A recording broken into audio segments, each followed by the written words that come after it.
Hello दोस्तों। तो ये आईएएस क्लास जो इन 365 से है। तो यहाँ पे आप सभी को पता है प्रीलिम्स के लिए आपका एमसीक्यू करना बहुत ज़रूरी है। तो ये कोई भी एग्ज़ाम में आपका इम्पोर्टेंट हो सकता है। तो आप पॉलिटिक्स से देखते ही हैं, अगर यूपीएससी को मानते हैं तो आपका 15 से 20 क्वेश्चन तो एवरेज आना ही है हर साल। सिर्फ मात्र एक साल आया था, वो भी 2016 में ही नहीं आया था। 6 क्वेश्चन आया पर पॉलिटिक्स से, नहीं तो कोई भी एग्ज़ाम देखिए आपका 15 से 20 क्वेश्चन आने ही आने हैं। तो यहाँ पे आपके लिए एमसीक्यू लेकर आई हूँ, ये आंसर भी इसी में है। आप देखिए इसमें। तो सबसे पहले आपका सबसे फर्स्ट चैप्टर है भारत का संवैधानिक विकास।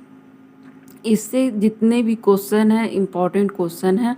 और ये देख लीजिएगा, अगर आपने पढ़ के जाइएगा, अगर यूपीएससी एग्ज़ाम दे रहे हैं 23 या 24 में भी दीजिएगा, तो ये आपका इससे ये फ़ायदा होगा कि आपने जो भी पढ़ा है उसका आपका रिवीजन हो जाएगा। तो एमसीक्यू करने का यही फ़ायदा होता है और आपको पता हो जाएगा कि आपको कहाँ पे सही करना है। तो चलते हैं, आगे बढ़ते हैं। तो सबसे पहले फर्स्ट क्वेश्चन है, निम्न में से किस अधिनियम में निर्णायक महालेख प्रशिक्षक नामक पद का सुझाव दिया गया? ए 1909 का अधिनियम, बी 1919 का अधिनियम, सी 1935 का अधिनियम, 1947 का अधिनियम। तो यहाँ पे आंसर है सी 1935 का अधिनियम। तो यहाँ पे किस अधिनियम का नियंत्रक महालेख प्रशिक्षक का नाम सुझाव दिया गया था? तो 1935 का अधिनियम। ठीक है। तो भारत संविधान के अनुच्छेद 148 के अनुसार भारत के नियंत्रक एवं महालेख प्रशिक्षक सीएजी की नियुक्ति राष्ट्रपति द्वारा की जाती है।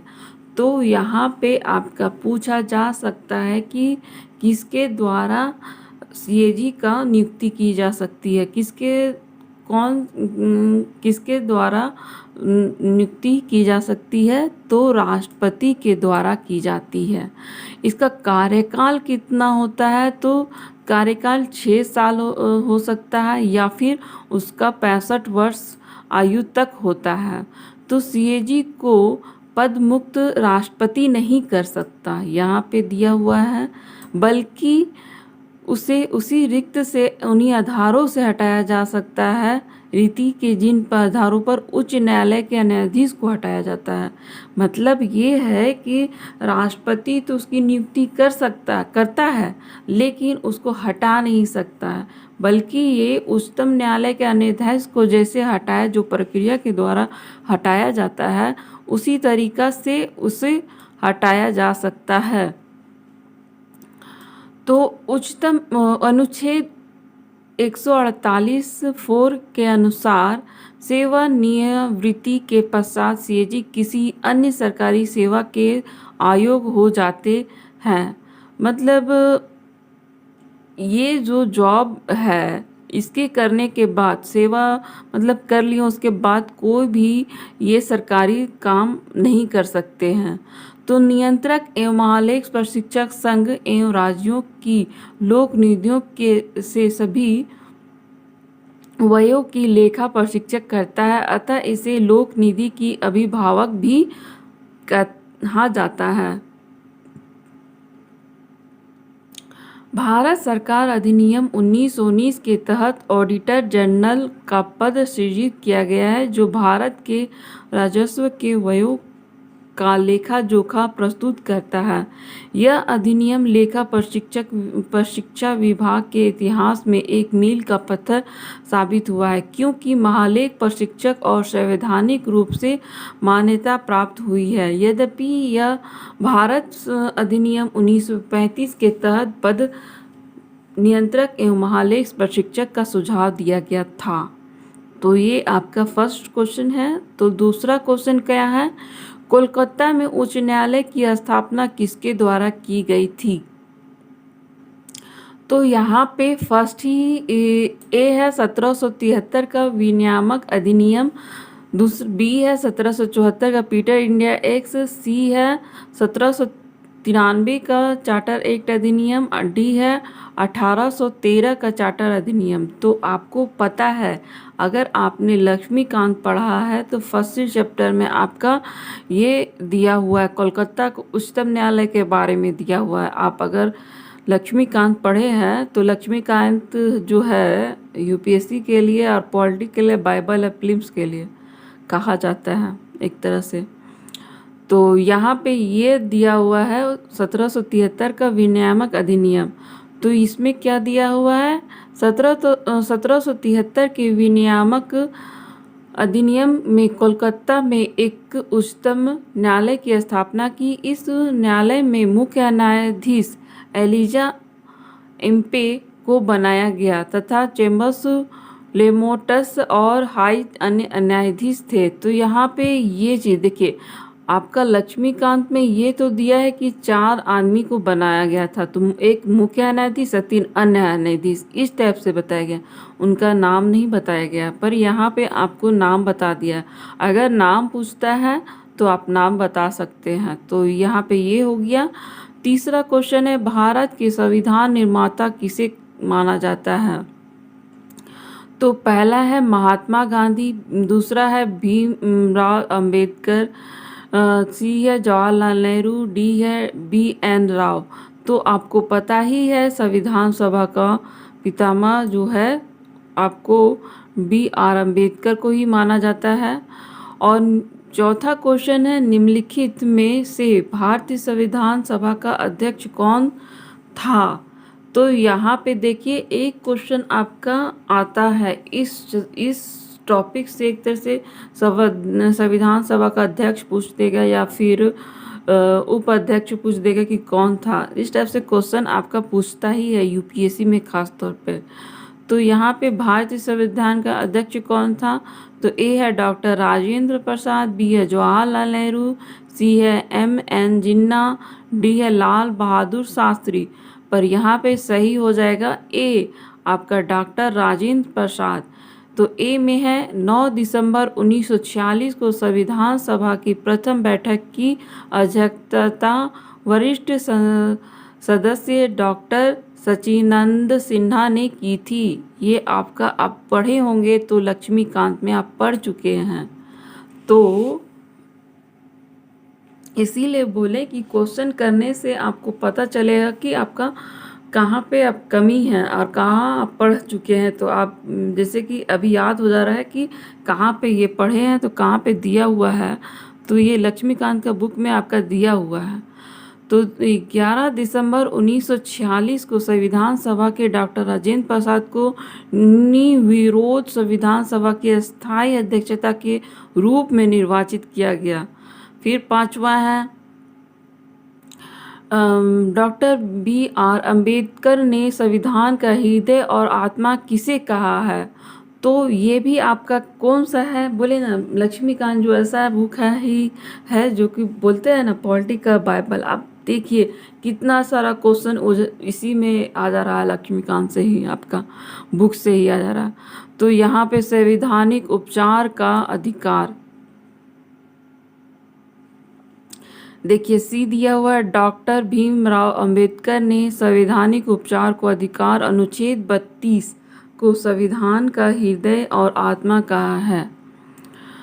फिर देखिए छठा क्वेश्चन है, संविधान का प्रारूप पूरा हुआ था। ए है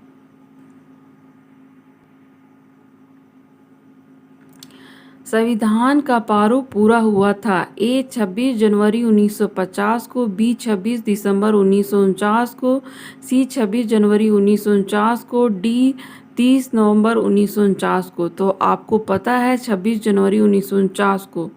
तो यहाँ पे क्या दिया हुआ है एनालिसिस करके, डॉक्टर भीमराव अंबेडकर ने संविधान सभा द्वारा निर्मित संविधान को पारित करने का प्रस्ताव रखा, आपको पता है। और संविधान के प्रारूप पर तीसरा वाचन 14 नवंबर से 26 नवंबर 1949 तक चला था। 26 नवंबर 1949 को यह प्रस्ताव पारित हुआ तथा इसी दिन संविधान सभा भारतीय संविधान को अंगीकार किया गया और तथा संविधान के प्रारूपण पूरा हुआ।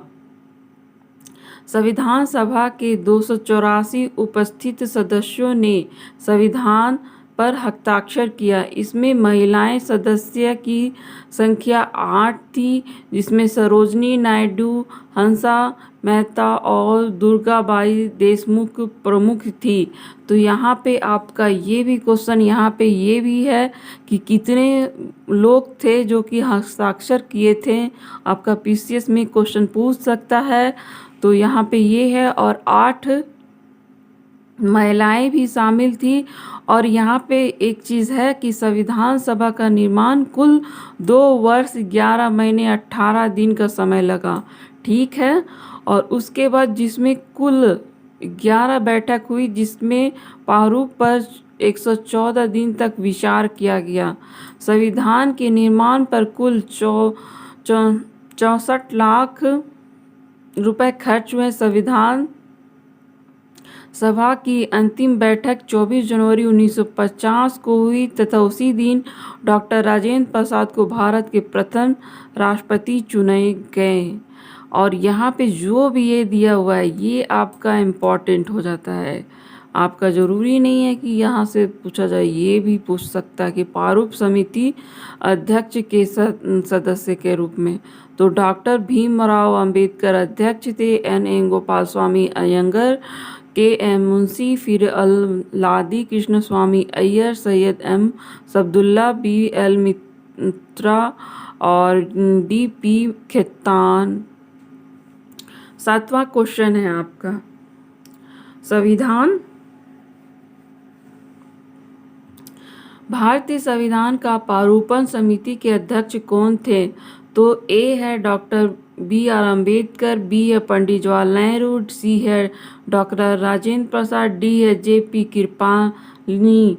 तो यहाँ पे ए ऑप्शन हो जाएगा, आपका आंसर हो जाएगा डॉक्टर B.R. अम्बेडकर। तो और यहाँ पे मिलान करने के लिए इस टाइप से भी आपका क्वेश्चन आ सकता है। देखिए इस टाइप से आपका क्या है, ये पॉलिटी है, इस टाइप से क्वेश्चन कम से कम आपका 4 क्वेश्चन देता है। ज़रूरी नहीं कि पॉलिटिक्स से जैसे मिलान के लिए आपका ऑप्शन दे देगा, इस टाइप से आपको आंसर करना होता है। तो इसको आपको ध्यान में देखना है कि इस टाइप से जितने भी क्वेश्चन आप टेस्ट सीरीज कर रहे हैं, MCQ कर रहे हैं, वो आपके लिए इम्पोर्टेंट है, चाहे कोई भी इंस्टीट्यूट का MCQ कर रहे हो। मान लीजिए ये राज लिखा हुआ है, वहाँ पे का राज है, यहाँ पे मान लीजिए उनका कोई राज का झील है या सागर है, समुद्र वाला जो चीज़ है, मान लीजिए यहाँ राज लिखा हुआ है, साड़ी लिखा हुआ है, चाहे पक्षी लिखा हुआ है, यहाँ पे आपको मिलान करना। तो छोड़िए अभी ये तो नहीं है, यहाँ पे पॉलिटिक्स पढ़ रहे हैं, तो ये देखते हैं। तो सूची 1 भारतीय संविधान के मंद और सूची 2 जिस देश में अपनाया गया सम्मिलित किया है सूची के में हुई है। तो कूट प्रयोग करने के लिए कह रहा है। राज्य के नीति निर्देशक तत्व का सिद्धांत, मूल्य अधिकार, फिर मूल अधिकार, संघ राज्य संबंधित की समवर्ती सूची, फिर भारत राज्यों का संघ तथा संघ की अधिक शक्ति निहित है। तो यहाँ पे डी ऑप्शन, यहाँ पे मतलब मिलान करना, इससे भी आपका हर PCS या आपका UPSC में आता है क्वेश्चन। तो आपको ये ज़रूर याद रखना है कि कौन कहाँ से लिया गया है। जैसे राज के नीति निर्देशक आयरलैंड के सिद्धांत से, मूल्य अधिकार संयुक्त राज्य अमेरिका से लिखा है, समवर्ती संघ ऑस्ट्रेलिया से, भारत राज्य का संघ कनाडा से। तो यहाँ पे यही है। और देखिए ये क्वेश्चन आपका CDS में 2017 में आ चुका है। तो 9वां क्वेश्चन है, भारत के संविधान के निर्माताओं का मत निम्नलिखित में से किसमें प्रतिबंधित होता है? पहला उद्देशिका, बी है मूल अधिकार, सी है राज्य के नीति निर्देशक तत्व, डी है मूल कर्तव्य। तो आपका ए हो जाएगा आंसर, उद्देशिका में होता है।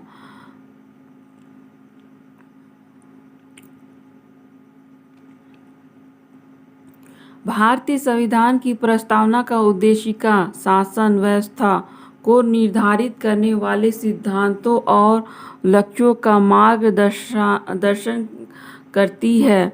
संविधान का यह महत्वपूर्ण अंग उन उद्देश्यों तथा सिद्धांतों को समाहित करता है जिनकी कल्पना संविधान निर्माताओं ने की थी। उद्देशिका उन मूलभूत मूल्यों और दर्शनों को परिलक्षित करती है जो संविधान का आधार है। 10वां क्वेश्चन क्या है देखते हैं। भारत सरकार अधिनियम 1919 में निम्नलिखित में से किसको स्पष्ट रूप से परिभाषित किया है।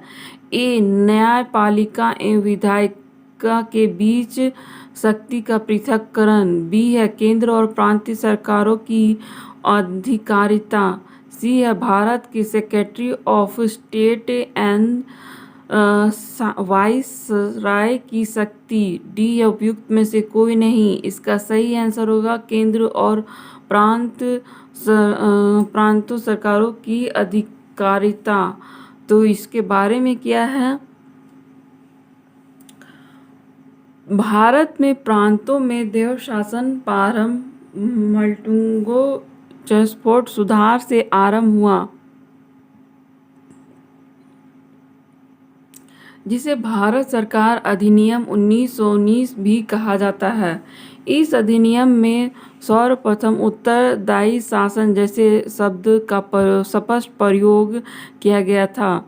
इस अधिनियम के तहत प्रांतों में विषयों को आरक्षित एवं हस्तांतरित दो भागों में बांटा गया। इसमें हस्तांतरित विषयों का प्रशासन विधायक के चयनित सदस्यों में सौंपा गया, जबकि संरक्षित विषय गवर्नर के कार्यकारिणी के पास ही रहे। 11वां क्वेश्चन देखते हैं। तो निम्नलिखित में से संविधान सभा के संविधान समिति के अध्यक्ष कौन थे। तो A B R Ambedkar, B JP Kripalani, C Jawaharlal Nehru, फिर डी लालती कृष्ण स्वामी अय्यर। तो सी ऑप्शन हो जाएगा जवाहरलाल नेहरू क्या थे, संघ के समिति के अध्यक्ष थे। तो यहाँ पे ये आपका देखिए, ये आपका बोले ना लक्ष्मीकांत पॉलिटी का बाइबल है, वही बाइबल आपका सारा आपका याद करने के लिए, रिवीजन करने के लिए क्वेश्चन है। तो आप ज़रूर 1-2 बार पढ़िएगा तो आप जो भी पढ़े हैं उसको आपको याद हो जाएगा कि आप कहाँ से पढ़े हैं। तो ये आपका लक्ष्मीकांत में दिया हुआ है। संघ संविधान समिति के अध्यक्ष कौन थे, जवाहरलाल नेहरू। प्रारूप समिति के अध्यक्ष बी आर अम्बेडकर। फिर झंडा समिति के अध्यक्ष जे बी कृपलानी। फिर मौलिक अधिकार एवं अल्पसंख्यक समिति के अध्यक्ष सरदार वल्लभ भाई पटेल। फिर 12 नंबर का क्वेश्चन है, संविधान सभा के किस सदस्य ने यह संविधान प्रस्तावित किया कि भारत का राष्ट्रध्वज समान अनुपात में केसरी, सफ़ेद और गहरे हरे रंग का क्षैतिज तिरंगा हो, जिसमें बीच में गहरे नीले रंग का एक चक्र हो। तो ए है जवाहरलाल नेहरू, बी है बी आर अम्बेडकर, सी है राजेंद्र प्रसाद, डी है सरदार वल्लभ भाई पटेल। तो पहला ऑप्शन आपका सही हो जाएगा ए जवाहरलाल नेहरू। संविधान सभा के सदस्य जवाहरलाल नेहरू ने यह समाधान प्रस्तावित किया कि भारत का राष्ट्रध्वज समान अनुपात में केसरी, सफ़ेद, गहरे हरे रंग का क्षैतिज तिरंगा हो, जिसमें बीच में गहरे नीले रंग का चक्र हो, एक ध्वज राष्ट्र ध्वज के रूप में अपनाने के लिए डॉक्टर राजेंद्र प्रसाद के नेतृत्व में एक कमेटी का गठन किया गया। भारतीय संविधान सभा में इसे 22 जुलाई 1947 को भारत के राष्ट्र ध्वज के रूप में अपनाया गया। तो आपका यहाँ पे भी क्वेश्चन बनता है। 13वां क्वेश्चन है,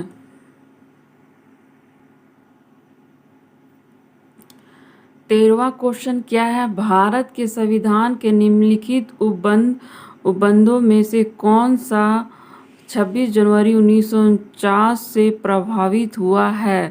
तो ए निर्वाचन, बी है नागरिकता, 2 है नागरिकता, 3 है आपात उपबंध और 4 है न्यायाधीशों की नियुक्ति। तो नीचे दिए गए कूट का प्रयोग कर सही चुनिए। तो यहाँ पे बता रहा है, तो इसका सही आंसर हो जाएगा बी का मतलब ये आपका 1 और 2 सही हो जाएगा। निर्वाचन और नागरिकता 26 जनवरी 1949 को संविधान सभा के कुछ उपबंध जैसे निर्वाचन, नागरिकता तथा संसद आदि प्रभावित हुए। संविधान के शेष प्रावधान 26 जनवरी 1950 को लागू हुए। तो यहाँ पे आपका दिया हुआ है, तो इसमें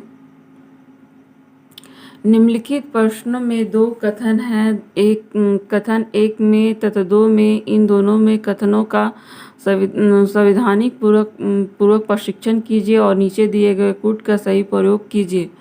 तो दोनों कथन अलग अलग सही और कथन 1, 2 कथन 1 का सही स्पष्टीकरण है। दोनों कथन अलग अलग सही है, किंतु कथन 1 का सही स्पष्टीकरण नहीं है। कथन 1 सही है किंतु कथन 2 गलत है। कथन 1 गलत है किंतु कथन 2 सही है।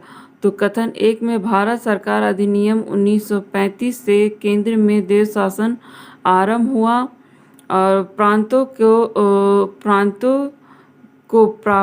प्रांतीय स्वायत्तता प्रदान की गई। तो इसका सही आंसर हो जाएगा बी, मतलब अलग अलग, दोनों कथन अलग अलग सही है किंतु कथन 2 कथन 1 के स्पष्टीकरण से सही नहीं है। तो यहाँ पे यही है, भारत सरकार अधिनियम 1935 के द्वारा केंद्रीय स्तर पर द्वैत शासन व्यवस्था लागू किया गया। इसी